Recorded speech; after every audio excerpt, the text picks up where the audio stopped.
ప్రాణప్రియుడ, తేజోమయుడ, చాకలి చేతిలో సబ్బు వంటి వాడ, దయారసము కలిగిన తండ్రి, మహిమా స్వరూపుడా, సకల ఆశీర్వాదములకు కారణభూతుడమైన తండ్రి, మమ్మల్ని దీవించండి ప్రభువా.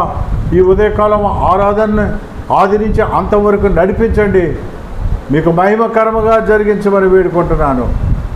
రాజులకు రాజు, ప్రభువులకు ప్రభు అయిన దేవా, శాశ్వత కాలము నుంచి శాశ్వత కాలం వరకు ఉండే దేవా, అనంత కాలము నుంచి అనంత కాలం వరకు ఉండే దేవా, స్తోత్రములు నాయన. కోట్ల మంది ప్రపంచం మొత్తం మిమ్మల్ని ఆరాధిస్తున్నారు, స్తుతిస్తున్నారు. మేము కూడా ఈ మధ్యాహ్న కాలము స్తుతిస్తున్నాము, ఘనపరుస్తున్నాము, మహింపరుస్తున్నాము. మమ్మల్ని దీవించి ఆశీర్వదించమని మీ ఏకైక కుమారుడు, అద్వితీయ కుమారుడు యేసు క్రీస్తు నామమున అడుగుచున్నాము తండ్రి. ఆమేన్. హల్లెలూయా, హల్లెలూయా, హల్లెలూయా. మహోన్నతుడు మన ప్రభు అయిన యేసు క్రీస్తు నామమున మీ అందరికీ శుభాభివందనములు. బుద్ధివాక్యము. ఆయన సొలొమోనుని నీకేమి కావాలి అని అడిగినప్పుడు నాకు విజ్డమ్ కావాలని అడిగాడు. అందరూ డబ్బులు అడుగుతారు, ధనం అడుగుతారు, సంపద అడగచ్చు. కానీ సొలొమోను నిజం చెప్పాలంటే బుద్ధివాక్యం అడిగాడు. అందుకే అతను సొలొమోను తనకి దేవుడిచ్చిన బుద్ధివాక్యం వల్ల సామెతలు, ప్రసంగి, పరమగీతము 3 పుస్తకములు రాశాడు బైబిల్లో. హల్లెలూయా. 1005 సామెతలు రాశాడు. బాటనీ, జువాలజీ ఆయన రాసినవే. ఆయనే మూల పురుషుడు. కనుక బుద్ధి వాక్యము అనగా మనకి అందదు, మనం బైబిల్లో కూడా కనబడదు. ఉంటే వేరే పుస్తకాల్లో ఉండొచ్చేమో, లేదా దేవుడు బయలుపరచాలి. అందుకనే దేవుడు ఏమంటాడంటే, దేవుడు మానవుడికి కనబడడు, కనబడితే మానవుడు బ్రతకడు. ఒకవేళ మానవుడు దేవుడిని చూస్తే బ్రతకలేడు. ఏ నరుడును దేవుడిని చూడలేదు, చూస్తే బ్రతకడు అని రాయబడి ఉంది. కానీ మోషే పట్టుబట్టాడు, నేను నిన్ను చూస్తా, నువ్వు మాట్లాడుతున్నావు కానీ నువ్వు ఎలా ఉంటావో చూస్తాను అని పట్టుబట్టాడు. అప్పుడు చెయ్యి అడ్డుపెట్టి ఒక బండ చాటులో అతన్ని దాచిపెట్టి, దేవుడు వెనక పాస్యం, వెనక వైపు చూశాడు, ముందు వైపు ఎవరు చూడలేరు. ఈవెన్ ఆయన దగ్గర ఉన్న దేవదూతలు కూడా చూడలేరు. అందుకనే యెషయా 6వ అధ్యాయం 1వ వచనంలో ఏముంటుందంటే, అక్కడ ఆయన ఎదురుగా పరిశుద్ధుడు పరిశుద్ధుడు పరిశుద్ధుడు అని కెరూబులు ఉన్నాయంట, దూతలు ఉన్నాయంట. అవి 2 రెక్కలతో కళ్ళు మూసుకొని, అంటే ఆయన వెలుగుని, ఆయన మహిమను చూడలేక కళ్ళు మూసుకుంటున్నాయి దేవదూతలు. 2 రెక్కలతో కప్పుకొని 2 రెక్కలతో ఎగురుతున్నాయంట. 6 రెక్కలు కలిగి ఉన్నాయంట. యెషయా 6వ అధ్యాయము 1వ వచనం నుంచి 5-6 వచనాల దాకా ఉంటాయి. అయితే ఆ దేవాది దేవుణ్ణి మనకి పైనుంచి అనుగ్రహిస్తేనే కానీ ఈ బుద్ధివాక్యము అందదు. దావీదు, బాలుడైన దావీదు, ఇజ్రాయెల్ రాజు అయినటువంటి సౌలు, ఇజ్రాయెల్ ప్రజలు, ఇజ్రాయెల్ సైన్యము ఫిలిస్తీన్ల ముందు నిలవలేకపోతా ఉన్నారు. ఫిలిస్తీన్లు ఏ పాటి వారు అని ఛాలెంజ్ విసిరాడు చిన్న కుమారుడైన, చిన్న వ్యక్తి అయిన దావీదు.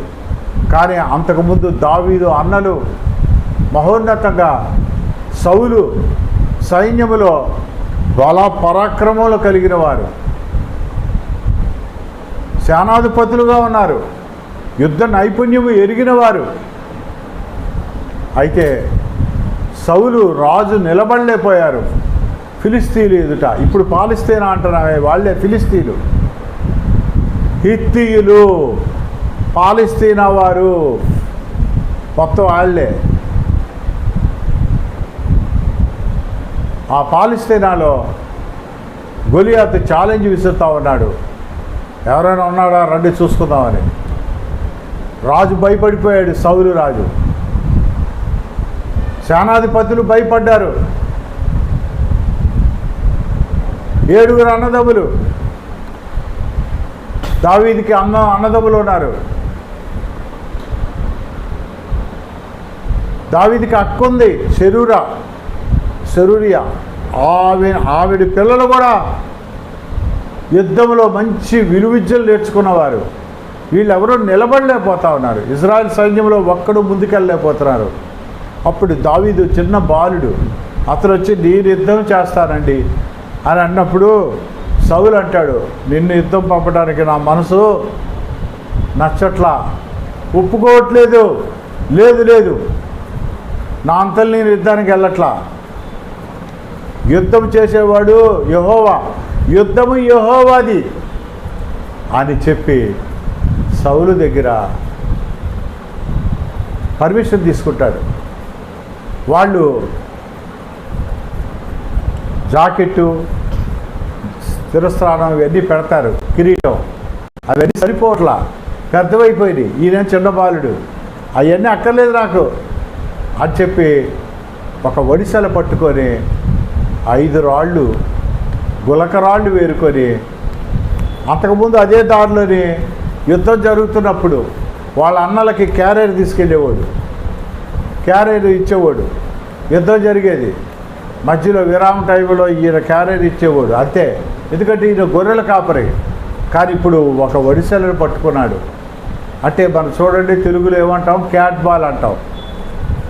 క్యాట్ బాల్, ఒడిసెల, అది పట్టుకొని దానిలో రాళ్ళు, 5 రాళ్ళు, గులకరాళ్ళు ఏరుకున్నాడు. ఈ గులకరాళ్ళు వేరుకొని అక్కడికి వెళ్ళాడు. ఒకే ఒక్క రాయ, యుద్ధము యెహోవాది అన్నాడు.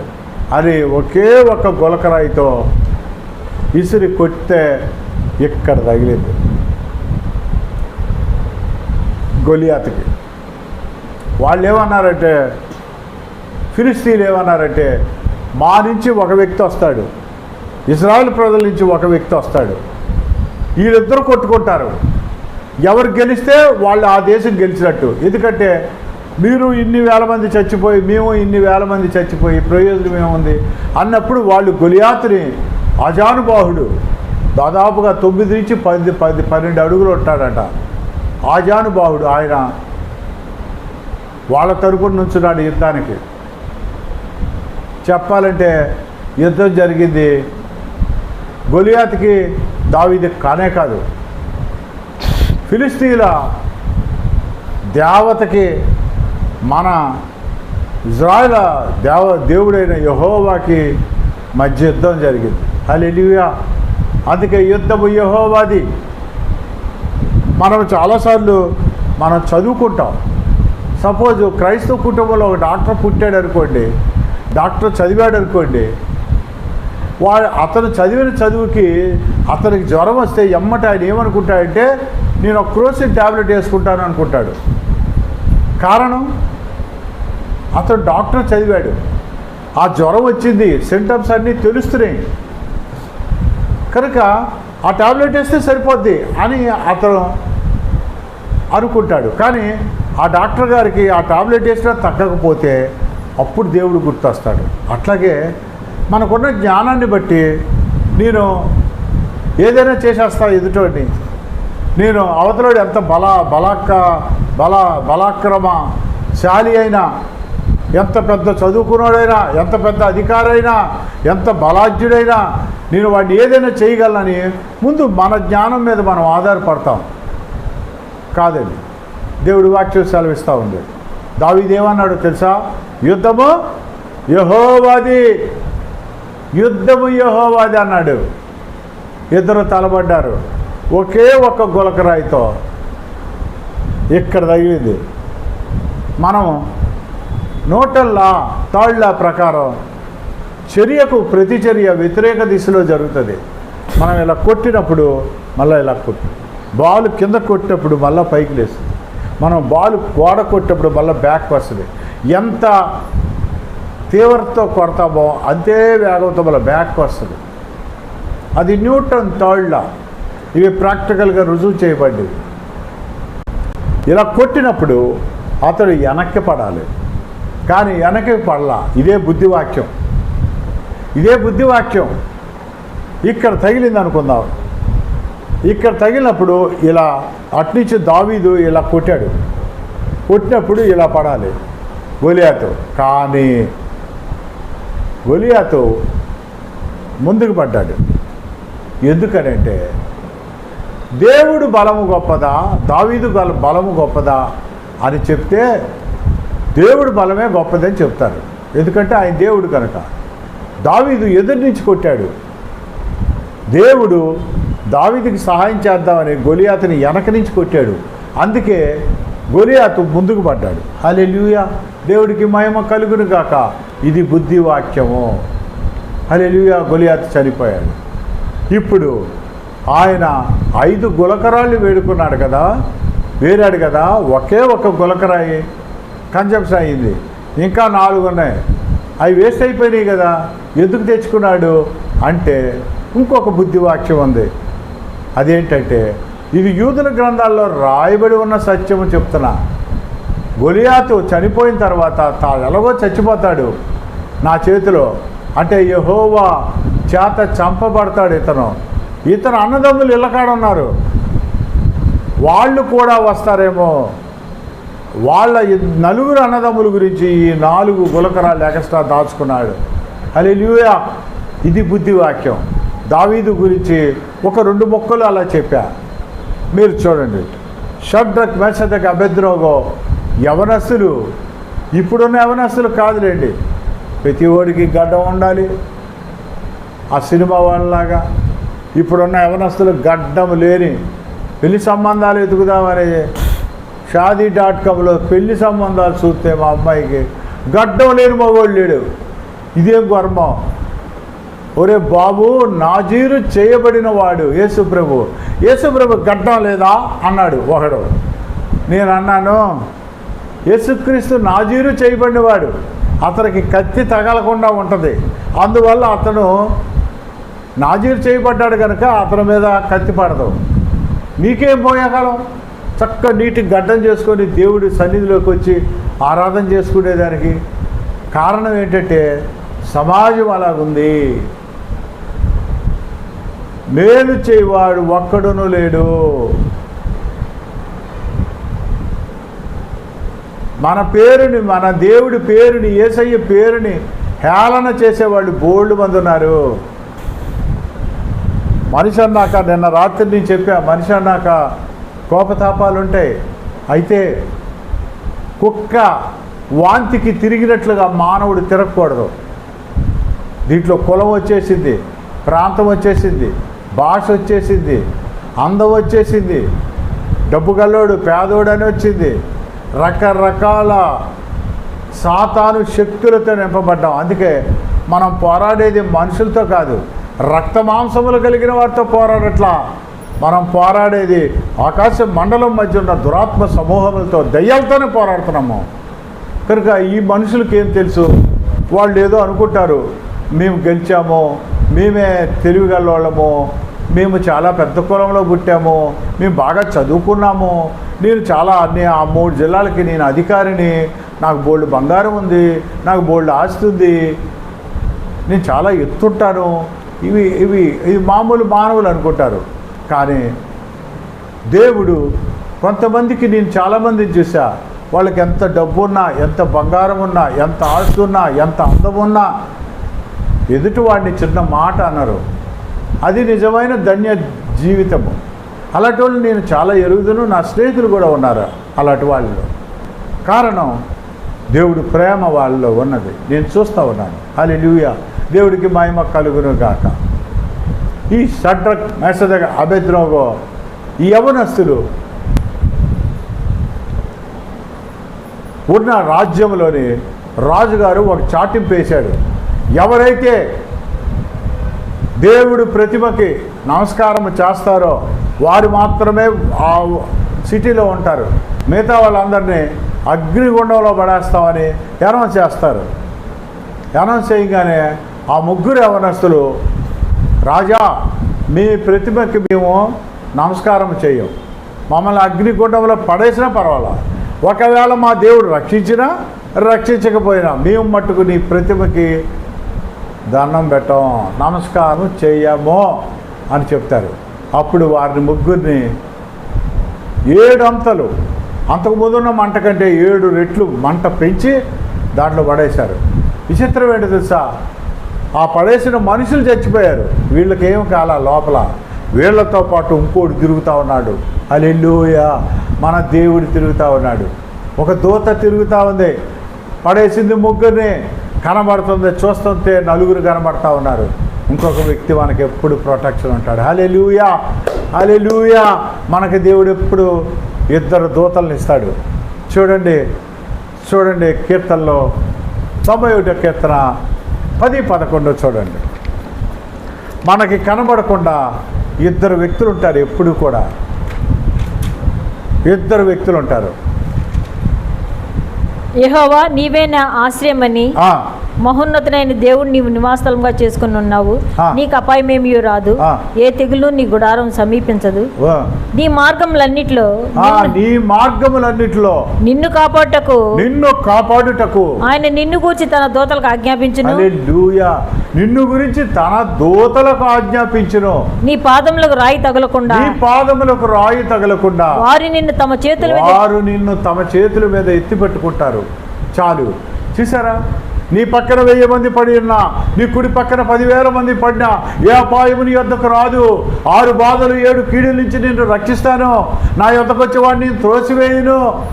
నేను మాట్లాడే దేవుడును, నేను సజీవుడైన దేవుడును, యుగ యుగాలు నిన్ను కాపాడే దేవుడు. నీ జీవితానికి ఒక సార్థకత ఇచ్చి, నీ జీవితాన్ని నిలబెట్టి, నిన్ను ఒక ఇంటివాడిని చేసి, నాకు పెళ్ళి లేదు అంటే పెళ్లి చేసి, నిన్ను ఏకాంగంగా ఉంచకుండా పెళ్లి చేసి, నా పిల్లలు లేరంటే ఆడపిల్లల్ని ఇచ్చి, నాకు మగపిల్లడు కావాలంటే ఆడపిల్ల కాదంటే మళ్ళీ మగపిల్లలు ఆడపిల్లల్ని ఇచ్చి, నీకు సంతానం ఇచ్చి, నీకు వివాహం చేసి, నీ బిడ్డలకి పెళ్ళిళ్ళు చేసి, నీకు ఇల్లు ఇచ్చి, నీకు కారు ఇచ్చి, నీకు హోదా ఇచ్చి, నిన్ను మహోన్నతమైన ప్లేస్లో ఉంచి ఆయన నీలో నివాసం ఉంటుంటే, దేవుడిని కాదని దేవుడికి దూరంగా ఈ లోకాన్ని ప్రేమించే వాళ్ళు బోల్డ్ మంది ఉన్నారు. కానీ యవ్వనస్తులు యేసయ్య దేవుడినే ప్రేమించారు. యెహోవానే మా దేవుడు రక్షించినా రక్షించకపోయినా ఎక్కడ తప్పు దొరుకుతుందా చూద్దాము. నా కొడక అన్నాం అనుకో, ఒకళ్ళని చూసావా బూతులు మాట్లాడాడు రవి. కొడక అంటే తెలంగాణ వైపుకి వెళ్ళండి, కుమారుడా అని అర్థం. కొడక అంటే కుమారుడా అని అర్థం, తప్పు కాదు.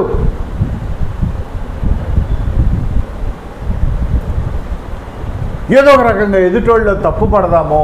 కారణం, మీలో ఉన్నది దెయ్యం, మీరు మనుషులే కానీ దెయ్యాలు ఉంటాయి. మనము పోరాడుచున్నది ఆకాశ మండలం మధ్య రక్త మాంసం కలిగిన వారితో కాదు, అంటే మనుషులతో కాదు, ఆకాశ మండలం మధ్యన దురాత్మల సమూహంతో పోరాడుతున్నాం.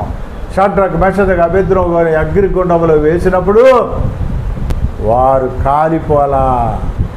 ఎందుకు కాలిపోలా? బుద్ధివాక్యం. ఎందుకు కాలిపోలా? హెబ్రీయులకు రాసిన పత్రిక 1వ అధ్యాయము 7వ వచనం. తన దూతలను వాయువులుగాను తన సేవకులను అగ్ని జ్వాలలుగాను చేసుకునివాడు. హల్లెలూయా, చాలు. అగ్ని జ్వాలలుగా చేసుకునివాడు అంటే సేవకులు ఎవరండి? అగ్ని జ్వాలలు. తన సేవకులు అగ్ని జ్వాలలైనప్పుడు ఆ అగ్ని జ్వాలలు వీళ్ళని ఏం చేస్తుంది? 7 రెట్లు మంటలు పెంచి షడ్రక్ మెషదక్ అబేద్నెగోని అగ్ని గుండంలో వేసినప్పుడు ఆ జ్వాలలు ఈ జ్వాలల్ని ఏం చేస్తుంది? అది బుద్ధివాక్యం. నీవే జ్వాల, ఇంకొక జ్వాల, అగ్ని జ్వాల నిన్నేం చేస్తుంది? హల్లెలూయా, హల్లెలూయా. దేవుడికి మహిమ కలుగును గాక. ఇది రెండవ బుద్ధివాక్యం. ఫస్ట్ది దావీదుది చూసాము, రెండవ బుద్ధివాక్యం షడ్రక్ మెషదక్ అబేద్నెగో చూసాము. మూడోది చూడండి, అందరికీ తెలిసిందే, దానియేలుని సింహాల బోన్లో వేసేస్తారు. దానియేలుని సింహాల బోన్లో వేస్తారు. అయితే సింహాలు బాగా ఆకలిగా ఉన్న సింహాలకి మధ్యలో ఆ బోన్లో వదులుతారు వీళ్ళని. అయితే దానియేలు పొద్దున మధ్యాహ్నం సాయంకాలం ప్రార్థన చేసేవారు. పొద్దున మధ్యాహ్నం సాయంకాలం అని రాసి ఉండదు, సాయంకాలం ఉదయము మధ్యాహ్నం అని రాసి ఉంటుంది. ఎందుకంటే సాయంకాలం యూదులకు సాయంకాలం నుంచి మరుసటి రోజు మళ్ళా సాయంకాలం వరకు, సూర్యుడు అస్తమించిన కానించి మళ్ళా సూర్యుడు అస్తమించే వరకు ఒక దినం. కనుక సాయంకాలము, ఉదయము, మధ్యాహ్నం ఈ 3 పూటలో దేవుడికి మేడపైకి వెళ్ళి కిటికీ తలుపులు తీసి యెరూషలేము దేవాలయము దిక్కువైపు తలుపులు తీసి ఆరాధన చేసేవాడు. హల్లెలూయా, దేవుడికి మహిమ కలుగును గాక. అందుకే దేవుని కనుదృష్టి దానియేలు మీద ఉంది. ఇప్పుడు సింహాల బోన్లో పడ్డాడు. ఈ సింహాలు దానియేలుని ముట్టుకోలేదు, తినలేదు. ఎందుకని? బుద్ధివాక్యం. ఎందుకని అంటే చూడండి, దానియేలు ఎవరు? దానియేలు ఎవరు? దేవుని విశ్వాసి లేదా దేవుని బిడ్డ, అంతేనా? లేదా దేవుని కుమారుడు. ఇప్పుడు చూడండి, దానియేలుని మిగతా సింహాలన్నీ కూడా తినేయచ్చు, ఆకలితో ఉన్నాయి, కానీ తినలా. ఎందుకు తినలేదంటే దేవుడిని మహింపరచుకోవడమే అని చాలామంది చెబుతారు. మహిమే కాదని అనలేం. కానీ చూడండి, ఆదికాండం 49వ అధ్యాయం 5వ వచనం చూడండి. ఆదికాండం 49వ అధ్యాయం 5వ వచనం.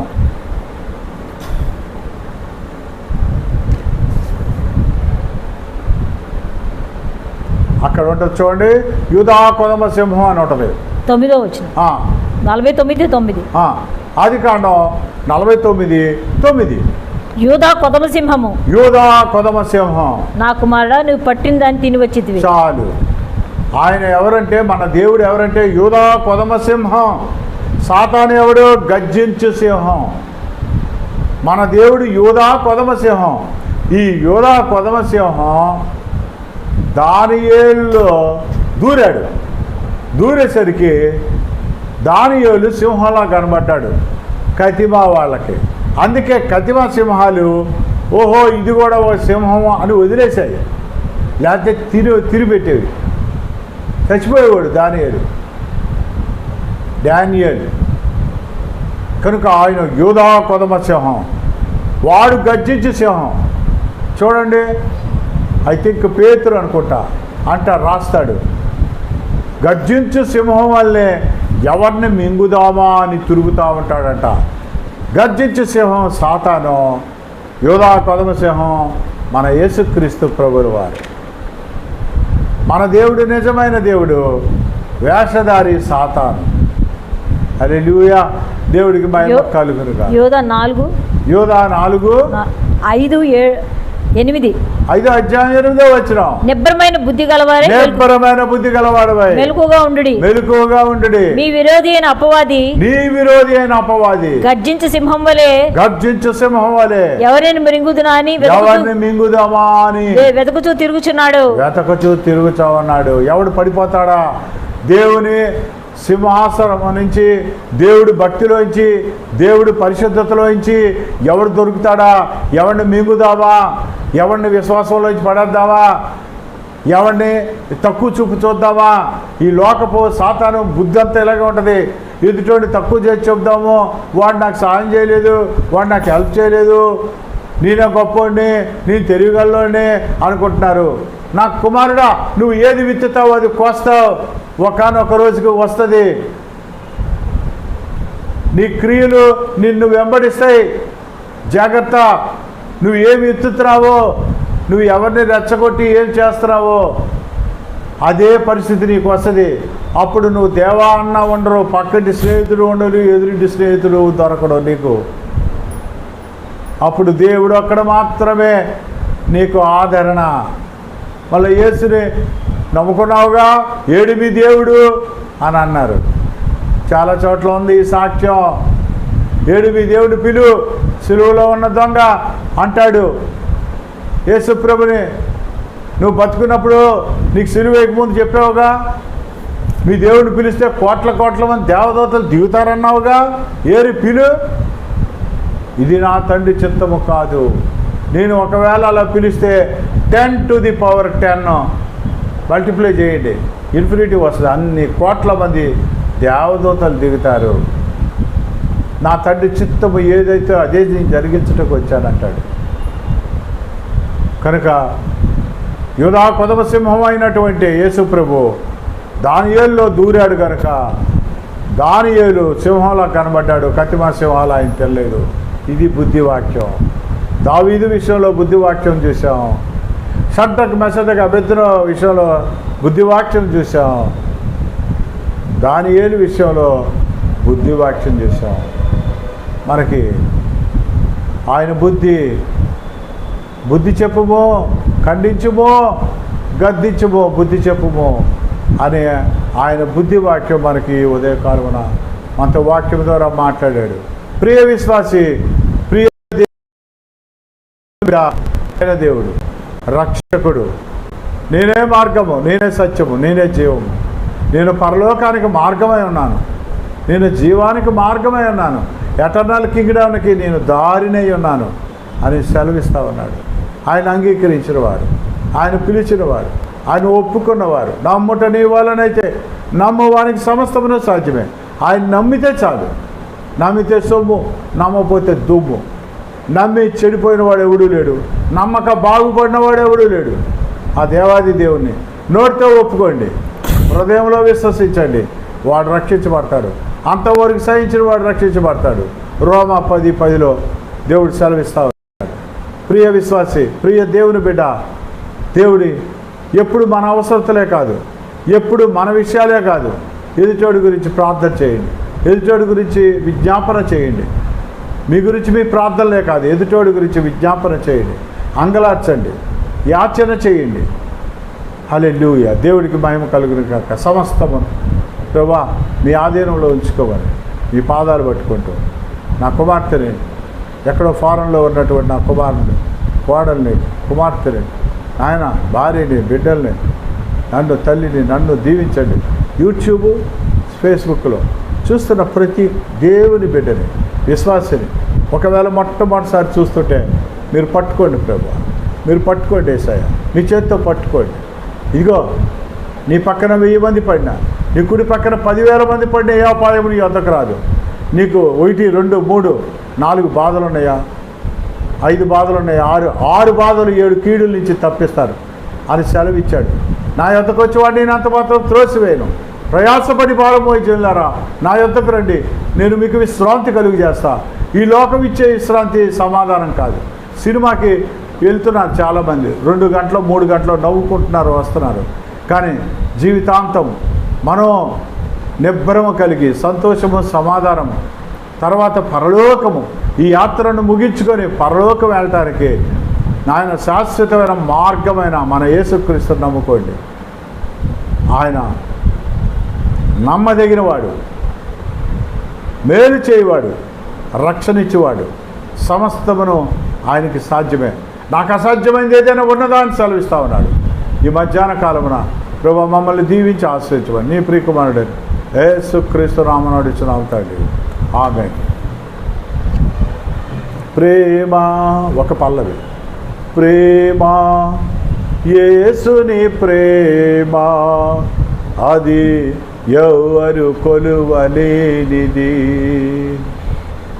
ప్రేమ, యేసుని ప్రేమ, అది ఎవరు కొలువలేనిది.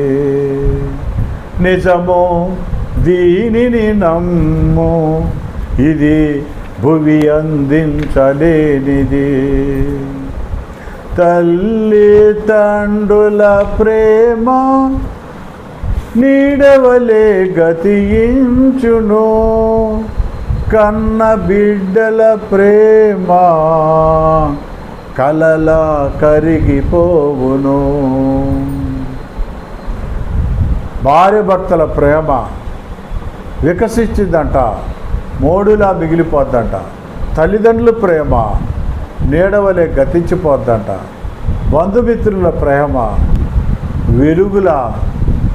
వెలుగుతున్న దీపంలా ఉంటుంది, కానీ నూనె అయిపోయాక ఆరిపోద్దంట.